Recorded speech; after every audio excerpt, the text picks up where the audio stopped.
अगदी जलद व अचूक बातम्यांसाठी पाहत रहा महामीडिया 24 सदैव तत्पर. टोप आरोग्य उपकेंद्र सुसज्ज बांधलाय, पण त्यांच्या समोरील जुनी इमारत धोकादायक व कोणत्याही क्षणी पडू शकते अशा स्थितीत असून जिल्हा परिषदेचा आरोग्य व बांधकाम विभाग बळीची वाट पाहणार काय, असे सवाल ग्रामस्थांच्यातून होत आहे. शिरोली प्राथमिक आरोग्य केंद्राच्या अंतर्गत टोप उपकेंद्र आहे.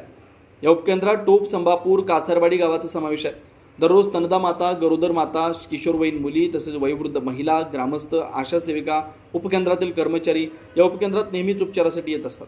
हे उपकेंद्र गाव ओढ्यालगतच आहे. उपकेंद्राच्या नवीन इमारती समोरील जुनी इमारत ही अत्यंत धोकादायक आहे. विशेष म्हणजे या इमारती लागतच उपचारासाठी येणाऱ्या रुग्णांची बसण्याची सोय आहे. भिंती आज पडतील का उद्या पडतील अशा अवस्थेत आहेत. ओढालगत असल्यामुळे सापांचा वावर मोठ्या प्रमाणात आहे. रुग्णांची सुरक्षितता धोक्यात आली. विशेष म्हणजे निर्लेखन करण्यासाठी ग्रामपंचायत टोपणा 21 फेब्रुवारी 2023ला जिल्हा परिषदेच्या बांधकाम विभागाकडे प्रस्ताव पाठवला. स्ट्रक्चरल ऑडिट केलेलं आहे. त्यामध्ये उपकेंद्राची इमारत 45 वर्षापूर्वीची असून पूर्णपणे जीर्ण झाली आहे, कोणत्याही क्षणी पडू शकते असं म्हटलं आहे. तरीही जिल्हा परिषदेचे प्रशासन गप्प का असा सवाल केला जातोय. विशेष म्हणजे त्या इमारतीच्या बाजूस वैद्यकीय अधिकारी सुद्धा राहतात. त्यामुळे नुकत्याच रुजू झालेल्या जिल्हा परिषदेच्या मुख्य कार्यकारी अधिकारी डॉक्टर जस्मिन यांनी उपकेंद्राकडे लक्ष देऊन निर्लेखन प्रक्रिया तात्काळ करवून घ्यावी. तसेच जिल्हा परिषद आरोग्य बांधकामाच्या पदाधिकारी यांनी लक्ष घालून तात्काळ उपकेंद्र इमारत निर्लेखन करावी अशी मागणी ग्रामस्थांच्यातून होते.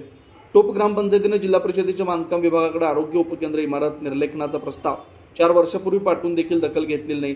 याबाबत योग्य ती कारवाई करावी, त्या इमारतीचे निर्लेखन व्हावं असं मत टोप गावचे सरपंच तानाजी पाटील यांनी व्यक्त केलं.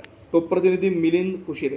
तर मग चला सबस्क्राईब करायला विसरू नका महामीडिया 24 न्यूज चॅनलला. महामीडिया 24 सदैव तत्पर.